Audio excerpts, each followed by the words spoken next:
Vía Pública. Buenas noches, bienvenidos a Vía Pública. Menos de 2 semanas que se conmemoran los 50 años del golpe de Estado y en el Día Internacional de las Víctimas de Desapariciones Forzadas, el presidente de la República, Gabriel Boric, lanzó el Plan Nacional de Búsqueda de Verdad y Justicia. En un acto realizado en la Plaza de la Constitución, el mandatario firmó el decreto supremo que oficializa esta iniciativa para su implementación, donde el objetivo central es esclarecer las circunstancias de desaparición y o muerte de las personas víctimas de la dictadura militar.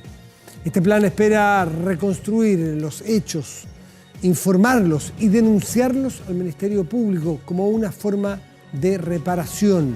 Lo que nos decía el ministro de Justicia el domingo recién pasado en el Estado Nacional se comprende fácilmente. Cuando fue el Estado, a través de sus funcionarios, a través de su orgánica, la que produjo estas desapariciones, no puede ser que sean las familias las que vayan a perseguir justicia solas. El Estado también tiene que, al menos, tener una política pública que acompañe, que respalde y que actúe para poder reparar o a intentar reparar al menos ese daño causado. Ese es el cambio, esa es la política. El Estado participa en la búsqueda, ayuda en la búsqueda. No son solo las familias las que buscan a sus deudos. Bueno, hoy continuamos en Vía Pública y terminamos un periodo de estas 2 semanas de conversaciones nocturnas que hemos tenido, tranquilas, reposadas, con miradas de distintos lados, gente y personas de distintas edades, procedencias, ideologías, testimonios, experiencias. Hoy terminamos. La única diferencia es que hoy tuvimos esta conversación hace un rato, en la mañana más bien, aquí en nuestro canal, con 2 invitados. Los dejo con esta conversación especial de conmemoración de los 50 años.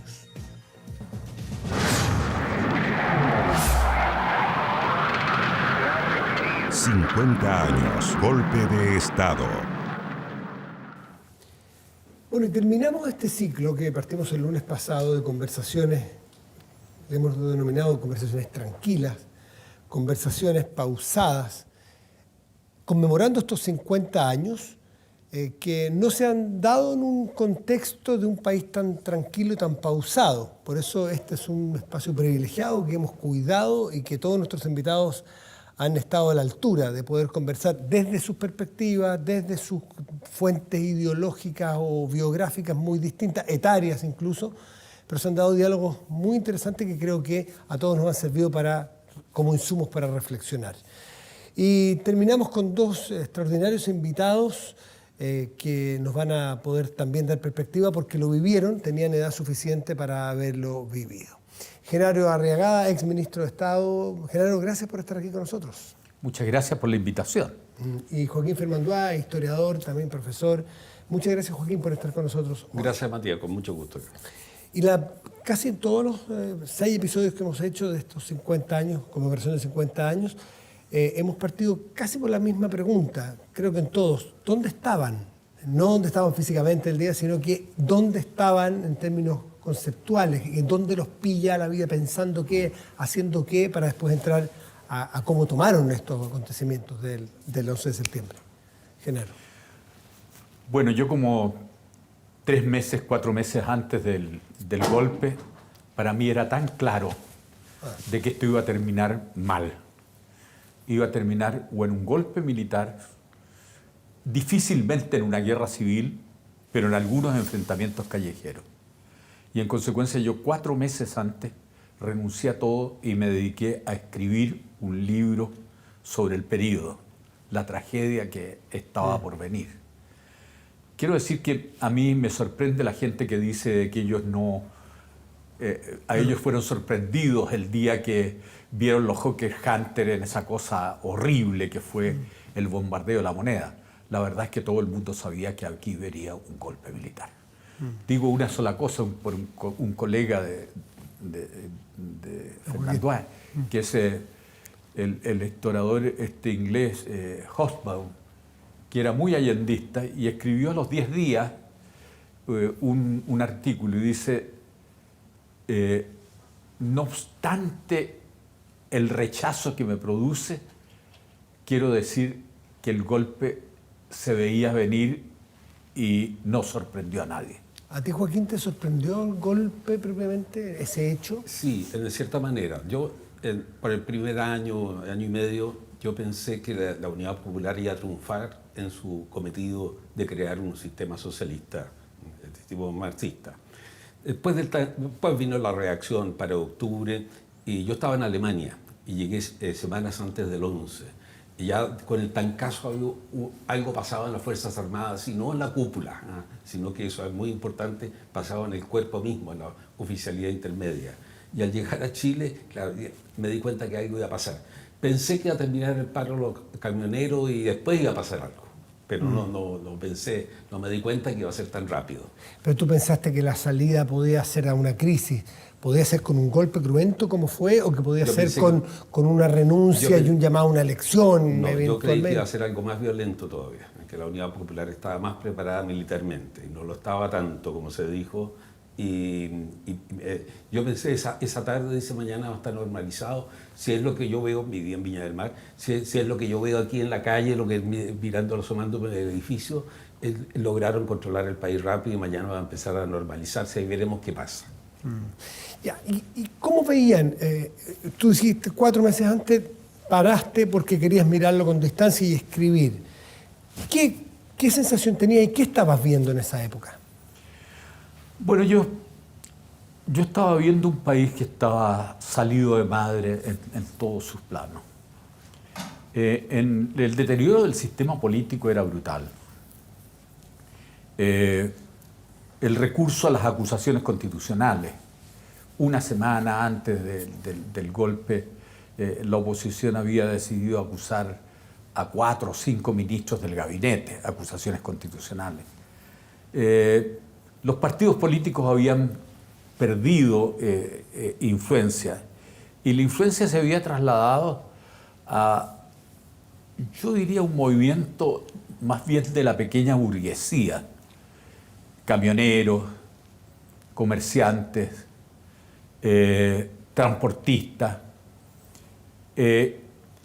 y ellos eran en ese momento tal vez el sector que tenía más poder, porque los grandes empresarios no podían parar, porque si paraban les requisaban sus industrias, se las tomaban los trabajadores. La única manera de que un gran empresario pudiera parar era que tuviera detrás suyo el respaldo firme de los trabajadores, y eso sucedió en muy pocas empresas.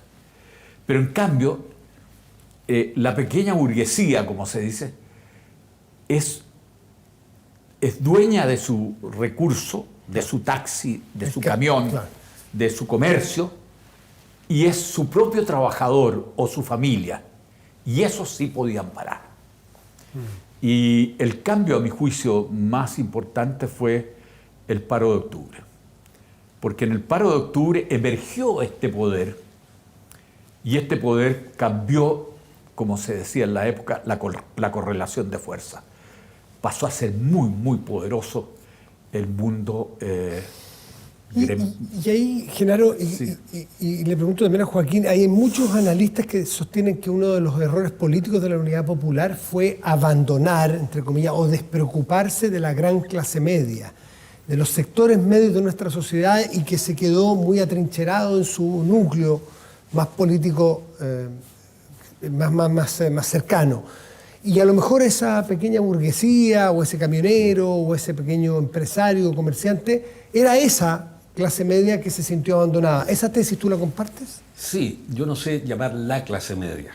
Los sectores medios. La mayoría de la clase media, los sectores medios, estuvieron en contra de la Unidad Popular, pero una minoría importante era las filas de la Unidad Popular, era el liderato de la Unidad Popular y apoyaba a la Unidad Popular, así como habían sectores populares que apoyaban también a la oposición e incluso a la derecha. La votación de Jorge Alessandri se ve claramente que penetra en esos sectores. Y una parte pequeña pero importante, la élite, la más alta élite chilena, como pasa en todas las revoluciones y procesos revolucionarios, también participaba en la Unidad Popular. Pero dentro de ese esquema, claro, lo que sucedió es que una parte del país que nunca se moviliza, se movilizó. Y eso puede tener fuerza puede ser más revolucionaria incluso más violentas. A veces las contrarrevoluciones así espontáneas son más violentas.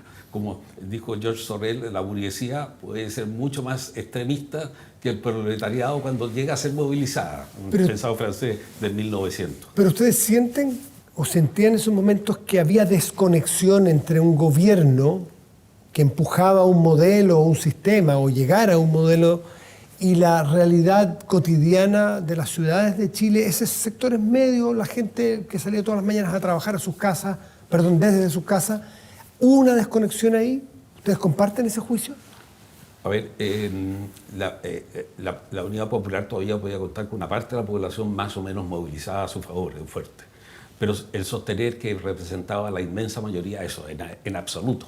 Al contrario, la inmensa mayoría, medio amorfa al comienzo, pero tendió a movilizarse desde el paro de octubre hasta el fin. El paro de octubre fue espontáneo. El último paro fue organizado, pero en base a este sentimiento de rebeldía. Por decirlo así, para que lo entienda la gente ahora, una especie de octubrismo al revés. Fue lo que sucedió en julio, agosto, los primeros días de septiembre del 73. Yo tengo la impresión de que había muchos elementos en la sociedad que habían dejado de funcionar. De partida, las cifras oficiales de inflación hablaban de un 362% anual. Y si se consideraba que había un mercado negro, la cifra perfectamente bien, un estudio de la Universidad de Chile las calificó en un 700%. Obviamente eso era un caos. Una bomba de tiempo. Los comerciantes timbraban, cambiaban los precios diariamente al final. En el plano militar se cometieron muchos errores. Cito uno solo. Salvador Allende en sus últimos 60 días tuvo 3 ministros de defensa. Uno que fue Clodomiro Almeida, que duró 18 días. Otro que fue el general Prat, que duró 14 días. Y otro que fue Orlando Letelier, que duró casi un mes. Al interior de las Fuerzas Armadas había un quiebre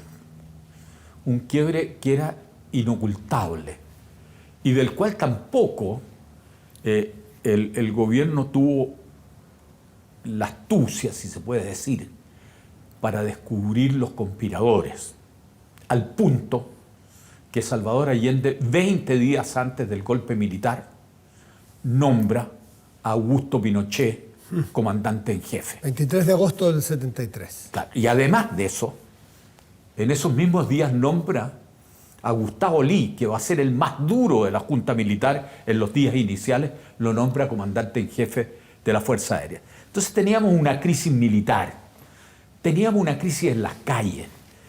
Era una situación muy, muy compleja. ¿Y dónde nace esta crisis? Porque algunos dicen, momento, nace incluso en los 60, incluso en el gobierno de Frey, se empieza a gestar. ¿Ustedes están de acuerdo? Hay varias dimensiones de esto. En el siglo XX fue mirada en muchas partes del mundo a los militares como parte legítima de la clase política. Esto empieza con los jóvenes turcos en 1908.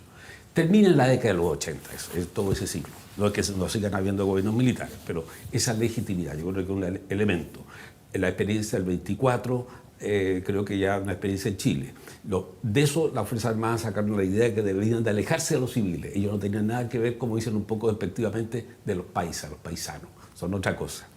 Pero a fines de los 60 comienza una inquietud de temas gremiales, pero una inquietud de gente armada distinta a los empleados de correo. Entonces tenía otra significación.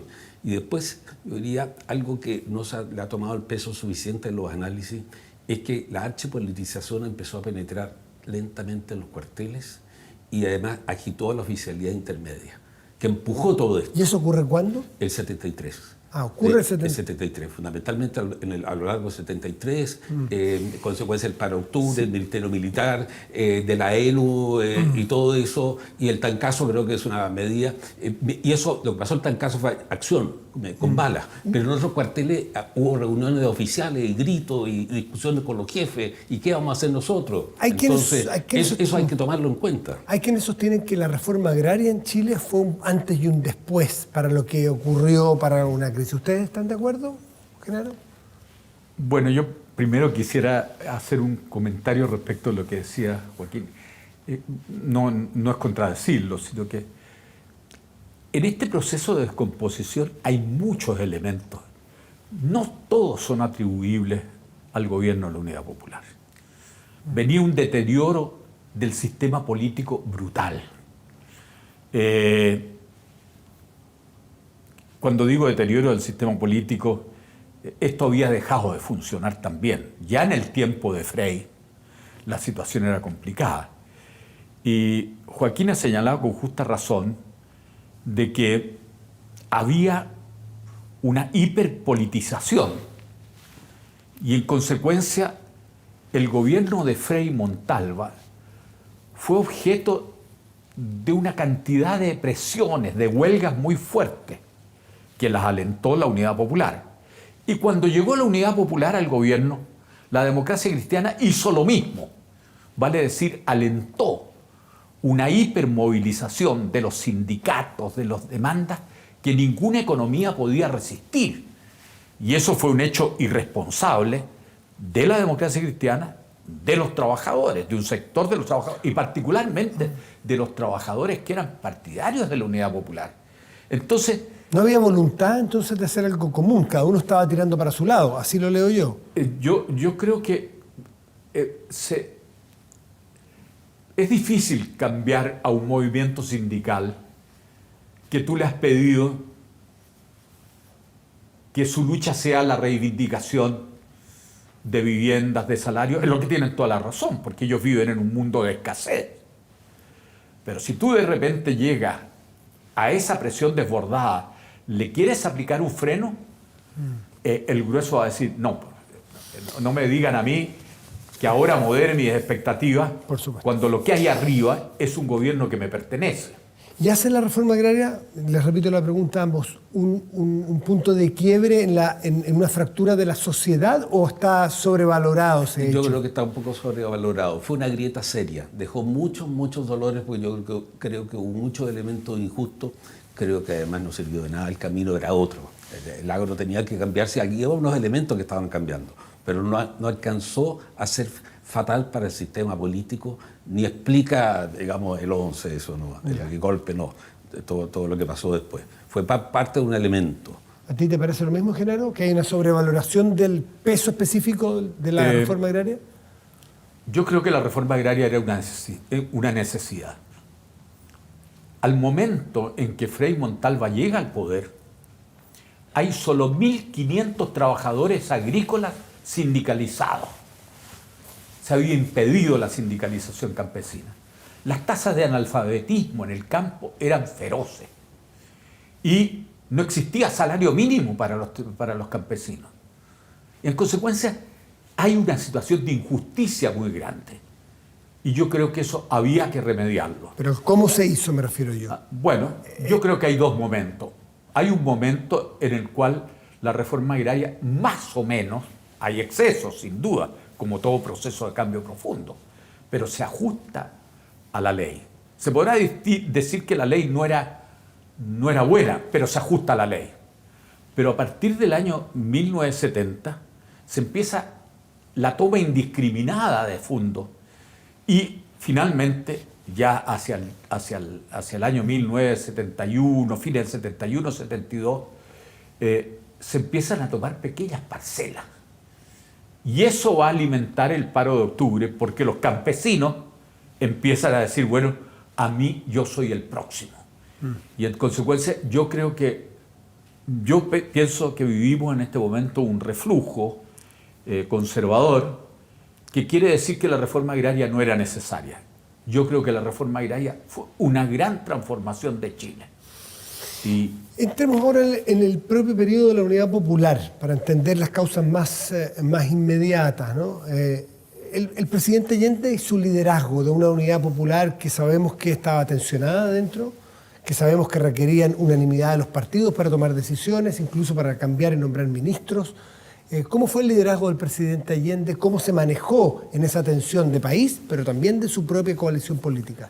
Allende tenía la habilidad de un presidente constitucional para moverse entre las fuerzas y su coalición, pero no para un proceso revolucionario. Tenía el discurso para el proceso revolucionario, lo impulsó, pero a excepción de otros líderes revolucionarios, Lenin, Mao Zedong, Castro, Ho Chi Minh, etc., él no era el líder indisputado de su coalición, sino que las grandes decisiones tenía que consultarlas con los partidos, y los partidos lo hacían por su cuenta. Como dice hoy día Genaro, bueno, digamos, el Partido Socialista, esto rechazado, esto rechazado, esto rechazado. Entonces, la capacidad de maniobra que él tenía era escasa, muy escasa. Le ha pasado a muchos presidentes constitucionales, pero eso en un sistema, una democracia que funcione sin que pretenda cambiarla radicalmente, eso importa menos. Pero en una situación como esta... ¿Era un presidente débil a tu juicio, el presidente Allende? Para una revolución, sí. Genaro, ¿cómo ves tu liderazgo del presidente? Mira, vuelvo al tema de la descomposición. La democracia cristiana, ya en el año 66-67, tiene dos grupos que se desprenden de ella, el MAPU y la izquierda cristiana. Frei empieza a ser cuestionado desde su propio partido. Cuando Salvador Allende llega al poder, el Partido Socialista no es que esté a favor de la dictadura del proletariado, sino que está a favor de una vía armada para llegar a la dictadura del proletariado. Eso no lo digo yo. Era lo que decía Carlos Altamirano, su secretario general. El Partido Comunista, curiosamente, era más moderado, porque el Partido Comunista tuvo, Salvador Allende, si algún partido fue más leal con él, fue el Partido Comunista. No así, en cambio, los pequeños grupos de ultraizquierda, MAPU, izquierda cristiana, que fueron muy radicalizados. Entonces el presidente Allende empezó a ser cercado por sus propios partidarios. Y él... Pero si una característica tenía el presidente Allende, según todos los que lo conocían, era su gran muñeca y su gran oficio político. Entonces uno pudiera pensar, si hay alguien que pudo haber sido capaz de manejar complicaciones, era el líder Salvador Allende. Pero hay un problema. Cuando tú actúas demasiado en la táctica, vale decir, en la situación, puedes perder en el sentido estratégico. Y yo creo que el presidente Allende, su buena muñeca le jugó muchas veces en contra. Pongo un solo caso. Cuando el Parlamento aprueba la ley de control de armas, el Partido Comunista, el Partido Socialista, la UP, llega y dice, por ningún motivo. Y entonces crea un conflicto entre la mayoría del Parlamento, que ha aprobado la ley, y las fuerzas de gobierno que dicen, usted tiene que vetar la ley. El presidente se encuentra, este es uno de los tantos dilemas, no hubo muchos, se encuentra en este dilema. ¿Qué hago? O promulgo la ley, y con lo cual le doy satisfacción a la oposición, o veto la ley, en cuyo caso voy a tener un problema. ¿Qué es lo que hace Allende? Manda unos vetos tan mal redactados que no pueden ser considerados, y en consecuencia la ley se aprueba porque los vetos que mandó el presidente no eran los adecuados.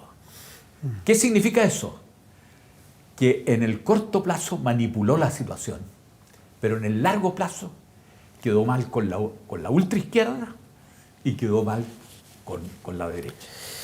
Vamos a separarnos un momentito y a la vuelta quiero que conversemos también por el papel de la oposición o de las oposiciones, porque se baila de dos cuando hay una crisis, o de más de una persona, no hay un solo responsable, la crisis es objetiva, pero estamos tratando de buscar también las condiciones o entender las condiciones que llevaron a ella. Nos separamos un momento y volvemos, espérenos.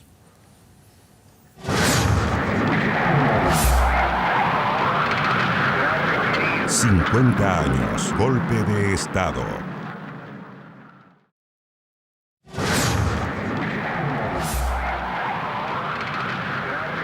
...50 años, golpe de Estado. Estamos de vuelta en este programa especial de Vía Pública de conmemoración de los 50 años y tratar de entender causas que nos llevaron a esa fractura. Estamos con Genaro Regadas, Joaquín Fermanduá, y yo antes del corte les dejaba planteada la pregunta o la reflexión o el estímulo para ver cómo se comportaron y cuánto aportaron a esta crisis las oposiciones, porque no es justo hablar de una oposición, aunque tenían a veces pactos electorales, pero se comportaban de manera distinta. Tu partido, propiamente la Democracia Cristiana, fuiste crítico recién a la Democracia Cristiana. A ver si profundizas en las oposiciones, Genaro.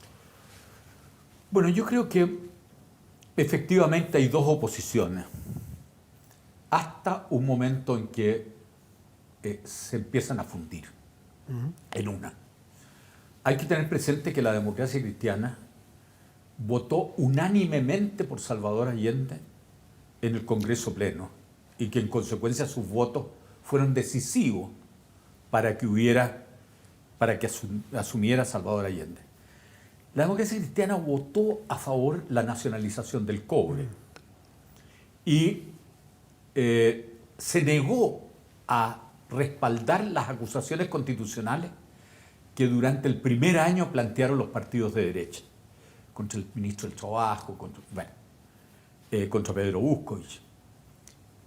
Pero hay un hecho que cambia mucho la situación, que es el asesinato de Edmundo Pérez Ujovich. Porque ¿71 fue eso o 2? 71, 8 de junio del 71. 8 de junio del 71 fue.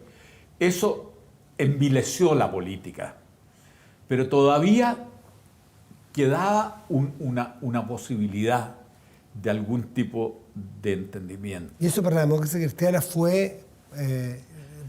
Yo creo que, como siempre en la vida, en la historia, en la vida, las causas son muy variadas. Aquí había un proceso de radicalización, un proceso de descomposición de los partidos, una destrucción de las posibilidades de diálogo. Hay que pensar que 48 horas antes del golpe militar, el Partido Socialista dice, por ningún motivo hay que buscar un acuerdo con la Democracia Cristiana. Habían sectores dentro de la Democracia Cristiana que creían que la negociación con Salvador Allende era traición. El país estaba descompuesto. Yo insisto en esto porque lo peor que podemos hacer es no mirar la realidad en toda su complejidad. Antes de pasar, Joaquín, y la derecha, propiamente, porque la Democracia Cristiana era una oposición, que ya la mencionaste, bueno, la derecha. Aquí hay muchas oposiciones. Hay una oposición armada también. Hay gente que busca el golpe de Estado. Son las personas que van a repartir maíz a la salida de los regimientos para decirle a los militares que son unas gallinas. ¿Y esa es la derecha que predominaba? No, esa es una derecha, yo diría, mayormente social, pero muy poderosa. Y por el otro lado, estaba también en Chile la presencia de la Guerra Fría. Y en consecuencia aquí había una intervención norteamericana, había un financiamiento norteamericano del paro de octubre, de la campaña de la Democracia Cristiana y seamos francos, al otro lado también. No nos olvidemos que Fidel Castro se paseó por el país durante 21 días, formas de intervención. Entonces, esto se estaba descomponiendo. Y la derecha siempre quiso que esto se radicalizara. ¿La derecha tenía ánimo de golpe desde el día 1? Yo creo que la derecha había perdido confianza en la democracia mucho antes del golpe militar. Joaquín, tu análisis de las oposiciones. Sí, yo creo que la presencia de Castro y la autoridad moral de la Cuba de Castro era más fuerte que la presencia de Estados Unidos en Chile en esos años. Dos partes. Pero yendo a la parte tuya, diría que la posición, en primer lugar, una profunda grieta sociopolítica en el país en estos momentos. Esto no fue como en 1891, que fue más una élite política, social, una clase política. Esto no, llegó profundamente a la sociedad, no a todos, pero a la inmensa mayoría. Entonces, esto fue algo distinto. Había dos Chiles completamente distintos y bastante enervados ambos. Sobre todo los que están en la oposición se enervan más, tienen más fuerza. Ahora, los dos grandes actores son, bueno, la democracia cristiana tensionada entre la nostalgia por no participar en un gran cambio y el temor a que esto era en el fondo un ataque a la democracia cristiana. Y el partido está medio quebrado en la cúpula, en sus principales autoridades, está indeciso, pero finalmente domina la posición ante el asesinato de Edmundo Pérez. Claro, fue un punto de inflexión, pero domina eso. Pero la votación de muerte cristiana en las elecciones del 69, 70, 71, la de abril, y la de marzo del 73, es más o menos análoga. Y mi interpretación es que esa votación es freísta, o sea, se identifica con la herencia del gobierno de Frey, así como la votación de Alessandri del 70 fue una nostalgia por su gobierno. ¿Pero cómo se comporta la DC? La DC se pone, bueno, se le va a un grupo, primero el 69, después el 71, y después va a estar en oposición, con discusiones internas. Pero Renan Fuentealba le dice a un norteamericano, mire, estamos cercados, no tenemos posibilidad de hacer nada, nos van a destruir. Digamos, y Renan Fuentealba era como la posición a Patricio Aylwin, eran las dos figuras que dominaron y los firmantes de los 13. La democracia cristiana estaba radicalmente, y una parte de ella creía, bueno, pensó también en la alternativa de un sistema, de un gobierno militar. De hecho, una última proposición de los últimos días que se nombrara un gabinete de la mitad militar, pero con subsecretario y con funcionarios militares. Eso no será dictadura, pero es un gobierno militar. Ya no había gobierno de la Unidad Popular, si hubiera sido así. ¿Y la DC apoyó ahí? Sí, eran los últimos días. Antes eran situaciones. Como una medida desesperada, claro, pero apoyó. Que no iba a ser aceptada tampoco por el gobierno. Pero dijo, esta es la única posibilidad. ¿Y la derecha? La derecha no. Bueno, la derecha se apagó, se autodestruyó después del 4 de septiembre, la ha pasado varias veces en la vida. Y empieza a emerger, yo diría, los primeros meses del 71 de nuevo. ¿Y tú también crees que desde el día 1 la derecha tenía en su cabeza la vocación de Sí, porque no tenía ninguna desestabilizar? esperanza, no creía en ningún momento que esto fuera a tener una resolución democrática, ni que la izquierda chilena en esa época tuviera una meta democrática. ¿Y tuviste una actuación democrática de la derecha durante la Unidad Popular? ¿Vocación democrática de respeto a la democracia? Poco. Sí, hizo lo mismo que hizo la izquierda marxista chilena en los 60, o sea, usó la democracia para movilizar, para estar presente y para tener una actitud combativa que yo creo que para mantener un equilibrio era necesaria. Ahora, no midió el alcance de eso, y después el problema de la derecha, que después se autodisuelve después del 11 de septiembre, no podía actuar, claro, legalmente, pero tenía influencia y no la usó en términos de moderar al gobierno, que hubiera podido hacer más. Lo hace después en la década de los 80, pero ya las condiciones son distintas. Ahora, los partidos no es todo lo único. Lo que pasa, y el paro de octubre, una rebelión de esto, es que empieza a surgir de la sociedad civil los grupos y los gremios que actúan. Y los partidos comienzan a hacerse un poco irrelevantes ante la presión de la gente y de su propia base, que no necesariamente es gente de partido, pero hay gente que circula en torno a los partidos. Y la fe en los políticos empieza a desaparecer. La inevitabilidad del golpe es un tema que ha surgido en estos días. Y hoy mismo tú escribiste una editorial en el diario Mercurio sobre el plebiscito, supuestamente, que no hay posibilidad de comprobar o chequear si iba a ser o no mencionado, o sea, citado por el presidente Allende, porque dicen que el mismo 11 en la Universidad Técnica del Estado iba a convocar este plebiscito. ¿Había salida, Genaro y Joaquín? ¿Era esa una posible salida o ya estaba absolutamente desbocado el golpe? Yo creo que no había mucha salida, ¿no? Porque o la oposición no hubiera tenido que aceptar un predominio y hegemonía de la Unidad Popular y el camino del país hacia un destino comparemos con los Chávez, que es otro ejemplo de una democracia que democráticamente se vuelve no democracia, o bien la Unidad Popular con la ley de la aprobación de la ley de las 3 áreas de la reforma constitucional, era el fin del proyecto de la Unidad Popular. Y la oposición no podía renunciar a eso, porque la única manera de salvar una esfera de la actividad económica en manos privadas. Y no hay democracia que no funcione sin algún grado de economía de mercado. Entonces, eso era fundamental. Y además estaban los grupos armados en la oposición y en el gobierno. Había ese elemento. Era quizás menos importante lo que se exageraba en la época, y frente a fuerzas armadas cohesionadas no tenían nada que hacer. Y como se comprobó claramente. Pero actuarían en caso de una disolución de las Fuerzas Armadas, cosa no tan imposible como lo demostró la penetración en la Armada, en la Marinería y todas estas reuniones de los cuarteles medios caóticas de oficiales intermedios. ¿Era evitable, Genaro? Bueno, yo creo que aquí hay una falla del sistema político chileno.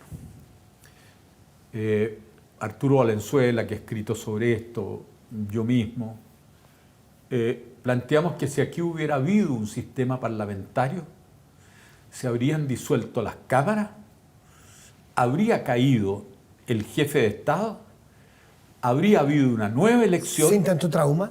¿Ah? Sin tanto trauma, en un sistema parlamentario. Sin trauma. Claro, sin trauma. Sistema parlamentario. Esa es la característica del sistema parlamentario, que se vota el gobierno y a continuación se procede a elegir uno nuevo.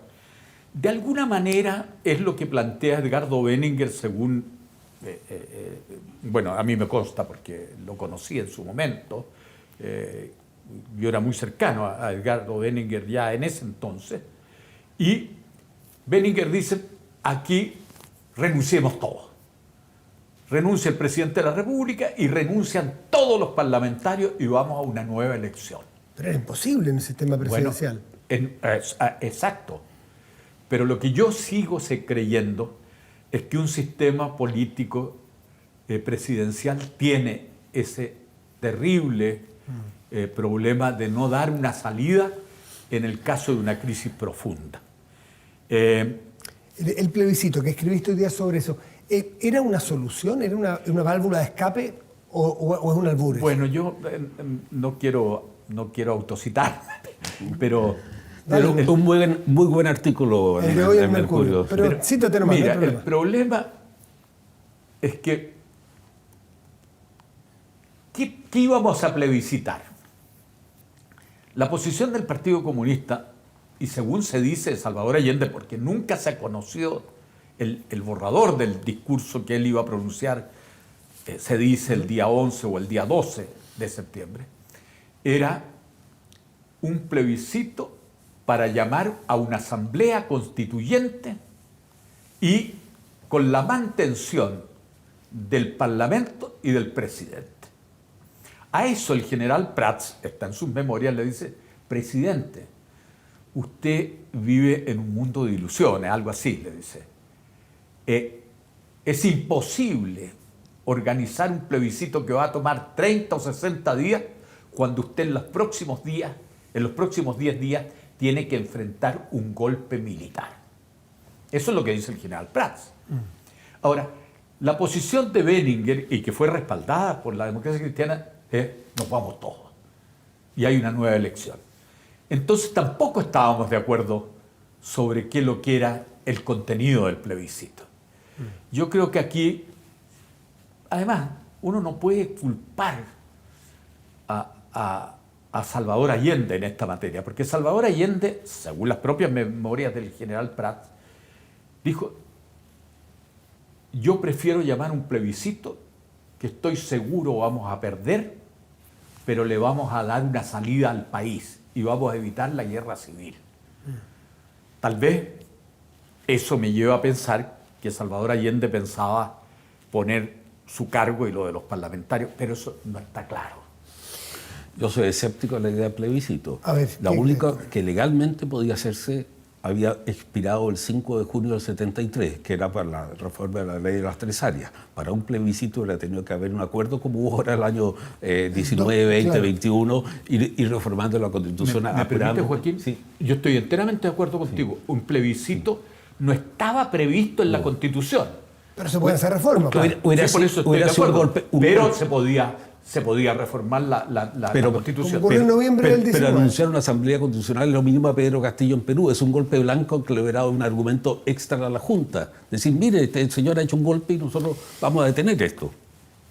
El 11 de septiembre está explicado por muchas fuentes, por muchas causas, pero lo que algunos o muchos no logran explicarse es por qué la violencia del golpe, lo cruento de ese golpe y por qué esa violencia persiste en el tiempo. Porque hay crímenes horrorosos durante todos los años, pero los del 73 quizás, la caravana de la muerte, uno puede intelectualmente explicárselo en la locura que vivía Chile. Pero este régimen siguió degollando, por ejemplo, hasta el 85. Entonces, esa lógica militar de un gobierno que mantiene la violencia durante tanto tiempo, ¿cómo la explican ustedes? Ya, yo lo digo conceptualmente, que lo que sucedió fue luchar contra el marxismo con las mismas armas y con la misma metodología. El marxismo era el poder. En Chile no llegó a estar realmente en el poder configurar una sociedad socialista, así que eso no lo hizo la Unidad Popular. Hubo mucha violencia, pero de otro tipo. Entonces, ahora lo que vino es la idea, un poco que vino los ejércitos latinoamericanos cuando Castro fusila a 700 oficiales públicamente de las Fuerzas Armadas batistianas, que lo tomaron las Fuerzas Armadas latinoamericanas, eso nos espera, muy bien, nosotros lo vamos a hacer con ustedes. Entonces, eso un poco empezó a meterse en la carne y creo que se tomó, no hubo sentido de la medida y el límite. Cuando se toma el poder de esa manera, se tiene que tener el límite. Porque al otro lado no había un ejército con simetría de poder. Es que se quería eliminar, y está comprobado, a las directivas políticas. Los socialistas y sobre todo los comunistas tenían por décadas un aparato clandestino. Eso quizás no era ilegal, pero era un atentado contra la democracia. Era un elemento imponderable que todos sabían que existía, pero de inseguridad. También había algo así. No digo que esto justifique nada. No. Pero se creó eso. Y entonces lo que hacen la DINA, que esto hasta el 77, los otros son accidentes, pero que muestran una cierta mentalidad. Los degollados, los de Tucapel Jiménez, yo creo que lo que hizo el juez de Madrid fue una barbaridad, pero que existe la sospecha por don Eduardo Frei, la encuentro legítima. Y lo de los quemados fue un incidente, alguien se ofuscó ahí en la calle. A la DINA le siguió la CNI y había un método.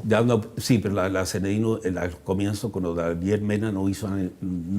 que yo sepa, no estaba con...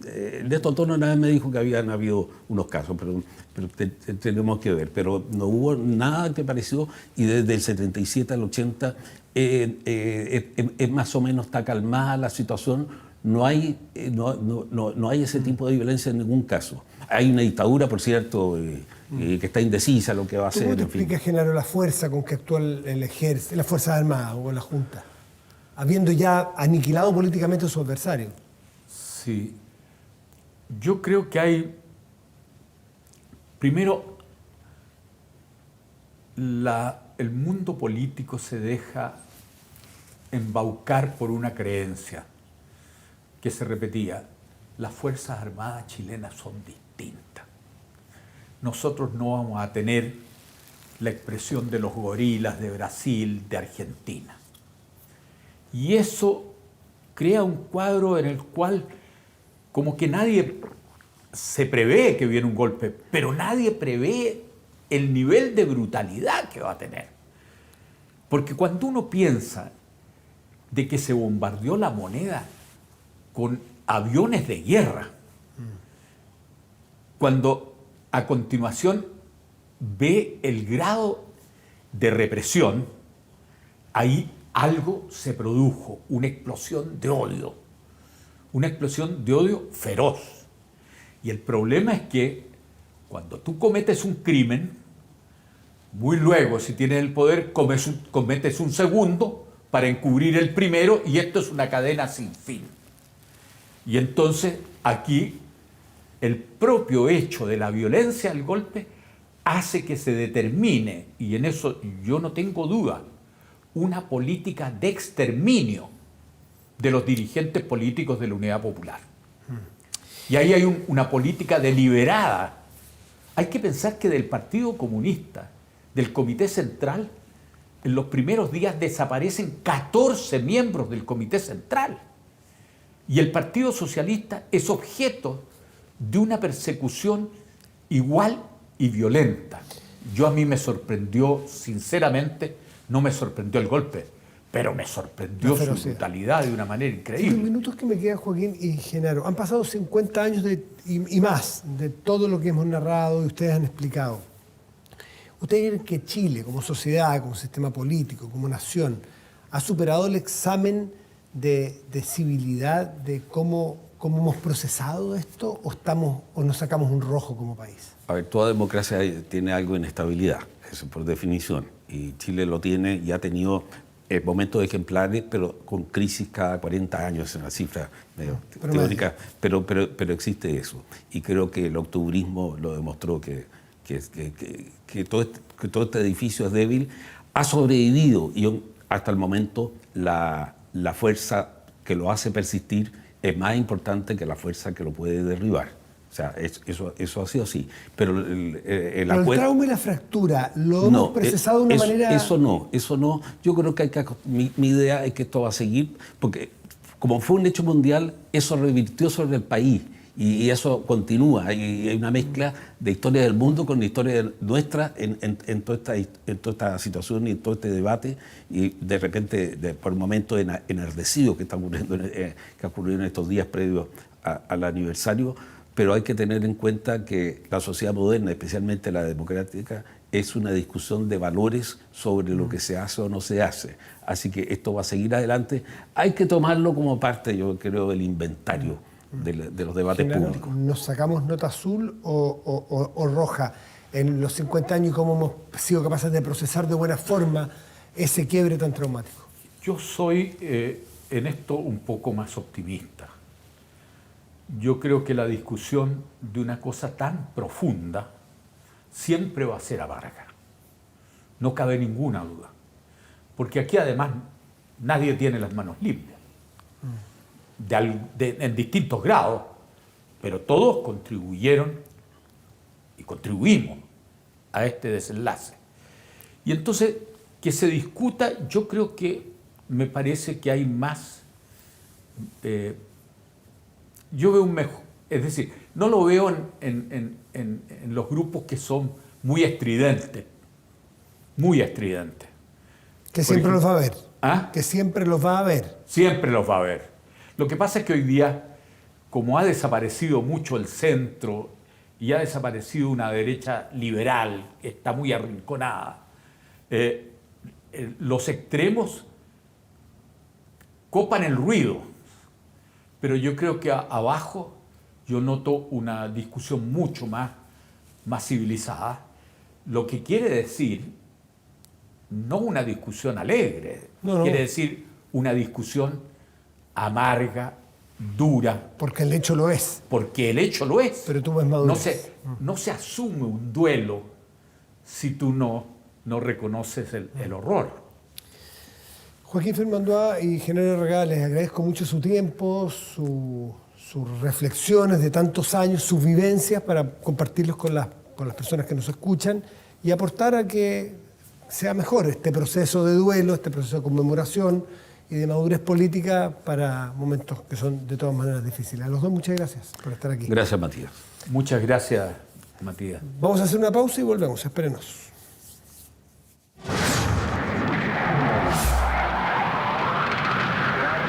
...50 años, golpe de Estado. Aumenta la delincuencia, no grave robos. Evítelos con TPY, la empresa líder en seguridad preventiva con monitoreos de cámaras de seguridad y audio disuasivo en tiempo real. TPY protege 24/7 su empresa y también su hogar. No sea usted la próxima víctima y contrátelos en tpy.cl. Y vamos a la pantalla grande de nuestro estudio y revisamos nuestro portal de contenido de Noticias 24horas.cl, que en este momento destaca este sistema frontal para Santiago. ¿Dónde y cuándo lloverá este sábado y domingo? Detalles en 24horas.cl. Revisemos el tiempo ahora. La temperatura en esta región capital es de 8 grados con 7 décimas y hay nubosidad parcial. Para mañana, jueves y pasado viernes, el pronóstico es el siguiente. Mañana jueves tendremos cielo parcial con 20 grados de máxima probable y 19 grados de máxima probable, más cielos nublados, el día viernes. Vamos a otras dos regiones. y otras 2 localidades en nuestro país. Vamos a Mejillones, en el norte de nuestro país, en la región de Antofagasta. El cielo estará nublado con una máxima probable de 21 grados. En tanto Temuco, en la región de la Araucanía, habrá lluvia con 10 grados de máxima probable. Javiera Mena planea una experiencia única e inolvidable para sus fanáticos. La cantante nacional realizará un concierto a la carta, es decir, los mismos fans elegirán qué canciones deberá tocar o interpretar Javiera Mena en el escenario. El próximo concierto del artista nacional está programado para el 28 de diciembre en un espacio que visitó hace poco, el Teatro Coliseo. De esta forma, las entradas al show Querida Javiera las puedes encontrar a través del sistema oficial del Punto Ticket. Además, los menores de 6 años no pagan su entrada según la etiquetera. Esto significa que sería un show apto para todas las edades. Con Javiera Mena nos despedimos. Que tengan muy buenas noches y gracias por venir.